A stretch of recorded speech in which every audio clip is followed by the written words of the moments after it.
Alô pessoal, sejam bem-vindos a mais um episódio da Palavra Conversa, onde abordamos assuntos relacionados a Deus, vida e como mudar o nosso mundo. Estamos convencidos que esta geração pode transformar Moçambique com a força e beleza de Jesus. Então, nessas conversas convidamos vários amigos com perspectivas revolucionárias que vão impactar a sua vida. Este é o nosso tempo. Esta é a Palavra Conversa.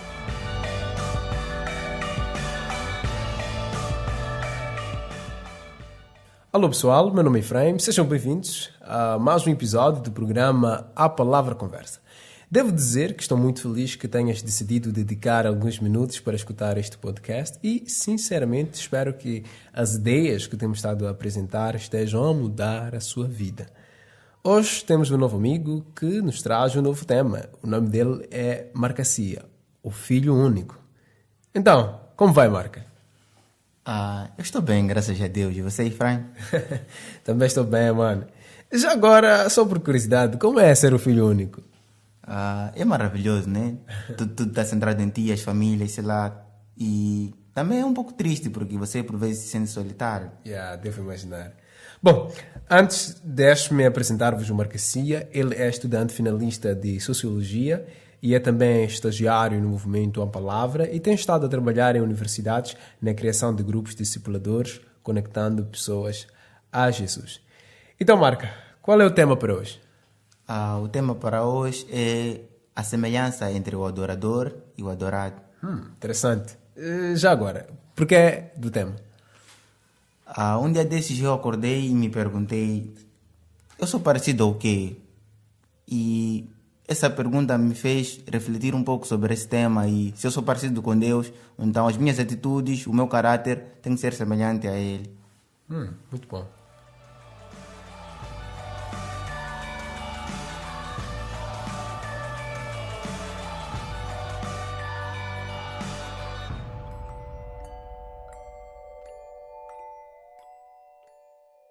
No primeiro livro da Bíblia Sagrada, Gênesis, a palavra de Deus nos mostra com muita clareza de como foi o início e o princípio de toda a criação.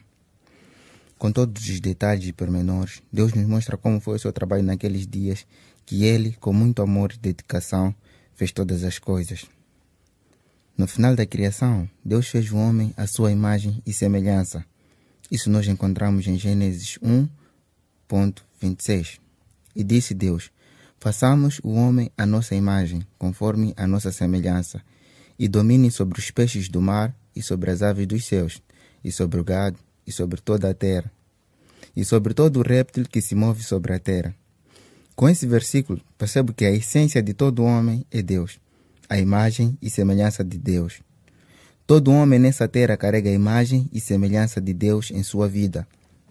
O fato de todo homem ter a imagem e semelhança de Deus não implica exatamente que essa imagem e semelhança não possa ser ofuscada ou encoberta por causa da nossa maneira de viver. Se ofuscamos ou encobrimos a imagem e semelhança de Deus, então estamos a mostrar a imagem e semelhança de outra coisa que não é Deus. Se a imagem e semelhança que mostras não for de Deus, então a imagem e semelhança que mostras é daquilo que adoras ou veneras. É sobre essa semelhança que eu irei debruçar neste documento. Mas antes de me alongar no assunto semelhança, quero falar um pouco do assunto adoração. Adorar e adorado.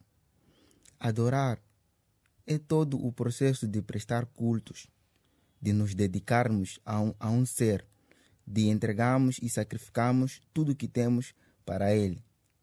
Então, com essa definição, estou a tentar mostrar que a adoração é tudo o que nós fazemos. Tudo o que nós fazemos nos leva a adorar alguma coisa.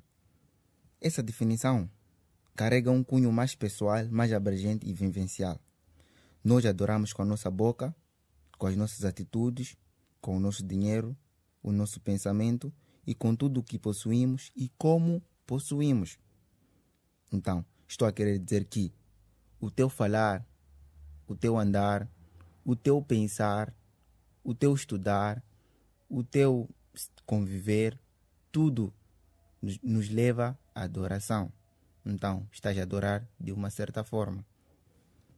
Em resumo, a maneira de como vivemos nesse mundo é uma forma de adoração a alguma divindade. Se vivemos de acordo com o que Deus nos mostra em suas palavras e temos as características de Deus, então a vida se resume na adoração de Deus, Criador dos céus e da terra, nesse caso, o Deus verdadeiro. Mas se não, também a nossa vida se resume na adoração de alguma divindade, que não é Deus. Estou a querer dizer que, se o teu pensamento, o teu foco, o teu sacrifício se dedica ao dinheiro, então, provavelmente, o que adoras é o Deus Mamon e não o Deus verdadeiro. Tal como nos mostra em Gálatas 5.22. Mas o fruto do Espírito Santo é amor, gozo, paz, longanimidade, benignidade, bondade, fé, mansidão, temperança. Essas características acompanham os que têm Espírito Santo e que automaticamente adoram a Deus. Porque são as características do nosso Deus. Ele é manso, é bondoso, tem muito amor, é benigno e tem muitas outras qualidades. E se importa que os que o adoram tenham essas qualidades. Porque na medida que adoramos uma certa divindade, nós nos assemelhamos a ela. Nós nos parecemos com ela e herdamos as suas qualidades. As qualidades da divindade passam a ser as nossas qualidades. Em Ezequiel 6, de 1 a 14, nós vimos que Deus se zanga quando colocamos ídolos em nossos corações. Esses ídolos são os deuses que nós adoramos e os nossos corações estão cheios deles. Estou a falar de dinheiro, avareza, sexualidade, luxúria, mentira, guerra, entre outros. Porque por vezes escondemos e embelezamos para que ninguém saiba o que está em nosso coração. Esses ídolos ou deuses que carregamos são os pecados que cometemos e que não queremos largá-los. Na maioria das vezes é a prostituição, avareza, preguiça, dinheiro ilícito, sexo ilícito, mentira, gula e entre outros pecados. E para cada pecado ou formas de pecado existem deuses. Nesse caso, demônios, responsáveis que são adorados sempre que pecamos. Então, quanto mais pecamos, mais estamos a adorar esses deuses e estamos a nos assemelhar a eles. O que eu estou a querer dizer? Se você pratica o sexo ilícito, você está a adorar o Deus ou a deusa da sexualidade. Se você é uma pessoa que gosta de guerra e luta, então você está a adorar o Deus da guerra. Pode gostar de lutar ou ver coisas que têm a ver com luta. Se você se impacta, fica entusiasmado com isso, então tem que rever no que você está a adorar. Em Mateus 7,17 diz que toda árvore boa produz bons frutos e toda árvore má produz frutos maus. Não pode a árvore boa dar maus frutos, nem a árvore má dar bons frutos. Dificilmente nós observamos que uma mangueira não pode dar como fruto laranja ou uma laranjeira dar como um fruto banana. Os frutos das árvores mostram apenas qual é a árvore responsável pelos frutos. Ou melhor, o fruto das árvores mostram de quem pertence os frutos. Se vemos banana, é porque nós sabemos que banana só pode sair da bananeira e manga só pode sair da mangueira. Então, a atitude e o comportamento dos homens mostram apenas a divindade que eles adoram. Se for Deus, os homens irão mostrar comportamentos, atitudes e caráter que caracterizam a Deus, e se não for, também irão mostrar comportamento, atitude e caráter de alguma coisa que não é Deus. Em Deuteronômio 12:3, a palavra de Deus diz que derrubareis os seus altares e quebrareis as suas estátuas, e os seus bosques queimareis a fogo, e destruireis as imagens esculpidas dos seus deuses, e apagareis o seu nome daquele lugar. O Senhor aqui mostra a necessidade de nos afastarmos desses deuses e limparmos o altar que há em nosso coração, para que ele habite de uma forma total em nossas vidas. Então, nós temos que ter os nossos corações limpos, longe de tudo e de toda a idolatria, qualquer coisa que possa ocupar o nosso coração, em vez de Deus ou além de Deus, temos que nos afastar para que Deus possa contemplar o nosso coração a 100% e tomar posse do mesmo. Deus não quer 50% do nosso coração, nem 99,999% do nosso coração. Ele quer o total controle, 100%. E para isso, nós temos que estar dispostos a sacrificar tudo para estarmos sempre em harmonia com Ele e permitir que Ele habite de uma forma tranquila e única nas nossas vidas. Também observamos que, em 2 de Reis, capítulo 23, de 1 a 30, mostra-nos o que é necessário fazer com a nossa vida para vivermos a plenitude de Deus e o que fazer com os ídolos em nossos corações e como Deus reage a esse tipo de atitude e o quanto Ele se agrada quando nos entregamos de corpo e alma a Ele. Não existe coisa mais maravilhosa que nos entregamos totalmente a Deus, com nossa mente, com nossa força, com nosso corpo, com a nossa alma, que no final das contas pertence a Ele. Mas Ele como nos olha como filhos e não como robôs, Ele quer que nós decidamos isso e não Ele nos obrigar nós a irmos a Ele, não. Ele quer que cada um de nós decida ir a Ele, porque todos nós temos o livre-arbítrio. Então temos que escolher. E temos que escolher bem, porque a melhor escolha é escolher Deus. Essa é a melhor escolha que existe. Por vezes, colocamos altares em nossos corações sem nos apercebermos. Trocamos o bem pelo mal. Deixamos as coisas naturalmente estabelecidas e fazemos coisas contrárias à natureza. Tentamos viver a nossa vida e seguir os nossos desejos, que sempre nos levam a buracos mais fundos do que qualquer um que você já pode observar. Há tempos atrás, eu era um jovem como qualquer um, calmo, muito esforçado na escola, que tinha muitos amigos, mas mesmo assim, tendo milhares de amigos, eu me sentia sozinho. Eu achava que era por ter perdido meu pai muito cedo, mas depois me lembrei que, mesmo com meu pai vivo, eu ainda me sentia assim, sozinho, solitário, triste. Então descartei essa hipótese. É aí que procurei a verdade por muito tempo. Procurei de diversas formas preencher aquele vazio. Mulheres, bebida e tudo quanto vocês podem imaginar que um jovem procura na juventude. Mas nada disso, nada ocupou aquele lugar. Aquele lugar sempre ficou vazio. Até que um dia conheci uma amiga muito especial, de nome Marcela. Ela me apresentou um ser muito especial, muito incrível, maravilhoso, de nome Jesus. E depois de ouvir tudo o que ela tinha para falar, a primeira coisa que eu disse foi: eu quero conhecer esse Jesus. Por favor, me apresente esse Jesus. Onde eu posso aceitar esse Jesus? Mas antes disso, ela quando falava, eu apenas ficava atento e babando de boca aberta, imaginando como será a minha vida com esse Jesus que ela tanto bem falou dele. Depois me veio algo. Afinal, não é esse que eu procurei por tanto tempo e não achava. Tentei ocupar o espaço vazio e nada do que eu tentei deu certo. Foi só ouvir falar dele que aquele espaço vazio que existia no meu coração aos poucos começou a ser preenchido. Até que no domingo fui aceitar Jesus, comecei a viver e a experimentar mais dele, que no final das contas, quando eu tentei imaginar o espaço vazio, já estava fechado, e estava fechado com amor, gozo, paz e coisas que me deixavam estar mais apaixonado por Jesus. A partir do dia que eu aceitei a Jesus, a minha vida passou a ter sentido, rumo e foco. Eu passei a viver com propósito e sabia o que era o meu alvo e como chegar lá. Mas as coisas não pararam por lá. Depois de aceitar a Jesus, temos que viver como ele viveu aqui na terra. Os seus passos, a sua forma de interagir com as pessoas, os seus ensinamentos, em resumo, ser discípulo dele. Mas isso poucas vezes acontece com cristãos atuais.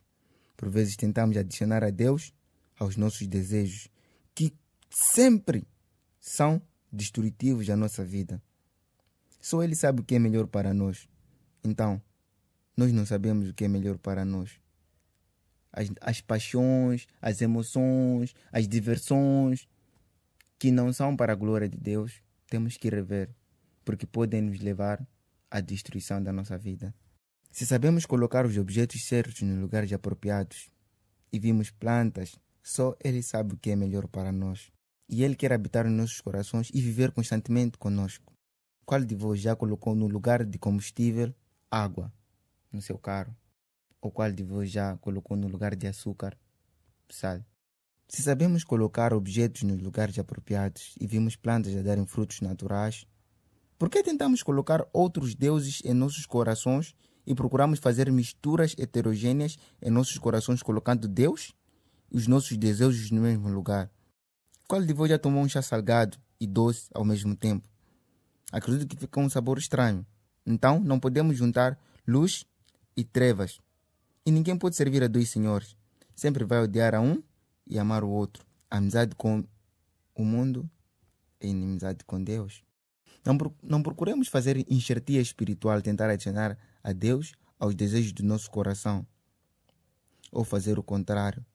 Porque só boas árvores dão bons frutos. E se por acaso a raiz da sua árvore são os teus desejos ou os deuses deste século, melhor cortar e lançar fora, porque só irão te destruir. Mas se a raiz que há em teu coração for Deus, a rocha inabalável, então, irmão, amigo, primo, sei lá quem for que estiver ouvindo, continue nesse caminho, porque é o melhor caminho que existe. A melhor coisa que nós fazemos é deixar com que Deus seja a raiz do nosso coração. E nós somos os culpados de todos os fenômenos catastróficos que estão a acontecer no mundo. Porque quanto mais nós pecamos, automaticamente estamos a adorar esses deuses do mundo e a dar força para eles crescerem. E quanto mais eles crescem, os fenômenos pioram e aumentam de uma forma abismal, de uma forma terrível. Então, só de você imaginar o nível de prostituição no nosso país, os roubos, tudo isso é por nossa culpa, porque nós deixamos isso acontecer, porque nós estamos a dar força aos deuses responsáveis por esses fenômenos. Os nossos pecados são como sacrifício para eles, e para evitar isso temos de adorar a um único Deus verdadeiro, que é o Criador do céu e da terra, de todas as coisas visíveis e invisíveis, o merecedor de toda glória e honra, hoje, amanhã e sempre. Os deuses mais adorados atualmente são o Deus do dinheiro, Mamon, Deus da sexualidade, Afrodite, Deus da mentira, Deus da guerra e outros. E quanto mais você adora esses deuses, mais acabas te parecendo com eles. O teu comportamento se assemelha aos deles, serás uma pessoa nervosa, sem paz, sempre preocupado, sem sossego, antissocial, egoísta, impaciente e sem amor para com o próximo. Há uma necessidade de fazermos uma limpeza espiritual em nossos corações. Qual é o Deus que está em teu coração? Pensa, reflita e responda a si mesmo. Se vos custa servir ao Senhor, escolhei hoje a quem servais. Se aos deuses a quem serviram vossos pais, os antepassados, os que estavam nas árvores, ou ao Deus do dinheiro ou da sexualidade. Porém, eu e minha família serviremos ao Senhor.